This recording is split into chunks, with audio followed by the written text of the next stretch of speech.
Hello guys, ayan tuturo ko sa inyo paano mag-remove ng violation. Meron akong violation dito, ang grow at trees. Ayan, meron tayong grow at trees. Bali 149 days na nga siya guys. Ayan, pinit ko yung ayan, remove your content. Ayan, may makita kayo dyan, get started and gets understand. Ayan, understand mo na lang yan. Ayan, understand lang yan. Dito naman guys, tatanong si Meta kung ano nangyari. Ayan, may 4 kang pagpipilian. Ayan, bahala ka na, pero sa akin pinindot ko dito yung something else, kaso magsa something else na explain pa ako, kaya pinalitan ko yan guys. Ang pinalit ko dyan yung ito, yung I didn't know about the rules. Aminin na natin na nagkamali tayo. So yes, yan ang ginawa ko, pinindot ko yan. Sobrang tagal pala ng putang ina ngayon. Ayan, and I didn't know, napili ko rin.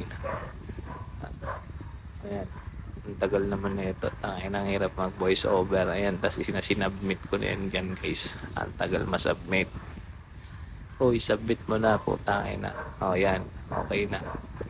Ayan no, recommendable na ako ulit guys. Na remove na. Ayan, warning remove.